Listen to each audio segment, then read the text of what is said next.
Hello everyone, welcome back to my channel TR learners. Doctor BR Ambedkar open university open degree first year BA BCom BSc ఎవరికైనా సరే compulsory course అనమాట. ఇది మొదటి సంవత్సరం first year first semester generic elective విజ్ఞాన మరియు సాంకేతిక శాస్త్రం. ఓకేనా. సెమిస్టర్ 1లో ఇంపార్టెంట్ క్వశ్చన్స్ ఏమున్నాయో చూద్దాం. మొదటి పాఠంలో రాతి యుగం నాటి శాస్త్రీయ విజయాలు ఏవి, లోహయుగం శాస్త్ర విజ్ఞాన అభివృద్ధిని వర్ణించండి, మెసపోటేమియన్ సంప్రదాయాన్ని గురించి రాయండి, పారిశ్రామిక విప్లవాన్ని వివరించండి. ఇవి మొదటి పాఠంలో ఇంపార్టెంట్ ప్రశ్నలు. రెండవ పాఠంలో వచ్చేసి సౌర వ్యవస్థను వివరించి గ్రహగతులను గూర్చిన కెప్లర్ నియమాలను తెలుపండి, భూమి మరియు వాతావరణముల నిర్మాణాన్ని వర్ణించండి, పాలపుంతను గూర్చి వర్ణించండి, వాతావరణం నిర్మాణాన్ని తెలపండి. మూడవ పాఠంలో లేజర్లు అంటే ఏమిటి, వాటి అనువర్తనాలు ఏవి, అర్ధవాహకాలను గూర్చి రాయండి, కంప్యూటర్లు అంటే ఏమిటో తెలపండి, రోబోటిక్స్ అంటే ఏమిటి, అవి ఎలా పనిచేస్తాయో వివరించండి.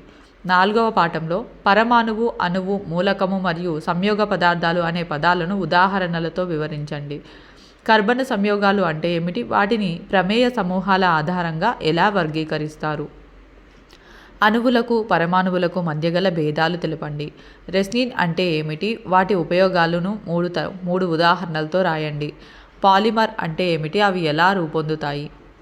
ఐదవ పాఠంలో మంచి ఆరోగ్యం అంటే ఏమిటి, వ్యాధులు ఎలా వస్తాయి, వాటి వర్గీకరణ ఏమిటి, పిట్యూటరీ గ్రంథి ఉత్పత్తి చేసే ప్రధాన హార్మోన్లు ఏవి, వాని విధులు ఏవి, పుట్టుకలో వచ్చే రోగాలు ఏవి, వాటిని ఎలా సరిచేయాలి, విటమిన్ల గూర్చి తెలుపండి. ఆరవ పాఠంలో జీవ సాంకేతిక అనువర్తనాలను తెలుపండి, క్యాన్సర్ గురించి వివరించండి, జన్యు చికిత్స అంటే ఏమిటి, టీకాలను గూర్చి తెలుపండి, హ్యూమిలిన్ అంటే ఏమిటి. ఏడవ పాఠంలో హరిత విప్లవం అంటే ఏమిటి, హరిత విప్లవంలోని నైపుణ్య పద్ధతులను తెలపండి, పశుపోషణను వివరించండి, హరిత విప్లవం వల్ల నష్టాలు ఏవి, జిఎంఓ వలన లాభ నష్టాలు ఏవి.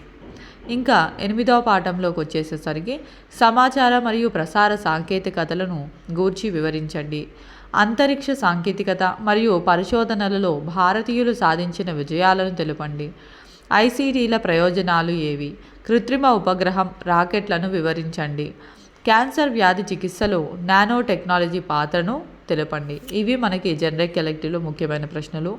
ఈ ప్రశ్నలు చదువుకున్నా సరే మీరు ఎగ్జామ్లో ఈజీగా పాస్ అవ్వచ్చు, ఈజీగా మంచి మార్క్స్ కూడా తెచ్చుకోవచ్చు. ఓకేనా. ఎగ్జామ్స్ 15 నుంచి స్టార్ట్ అవుతున్నాయి కదా, బాగా చదువుకోండి. ఇంకేమైనా డౌట్స్ ఉంటే కమెంట్ సెక్షన్లో కమెంట్ చేయండి. వీడియో నచ్చితే లైక్ చేయండి, షేర్ చేయండి అండ్ సబ్స్క్రైబ్ చేసుకోవడం మాత్రం మర్చిపోవద్దు. Thank you for watching and all the best for your exams.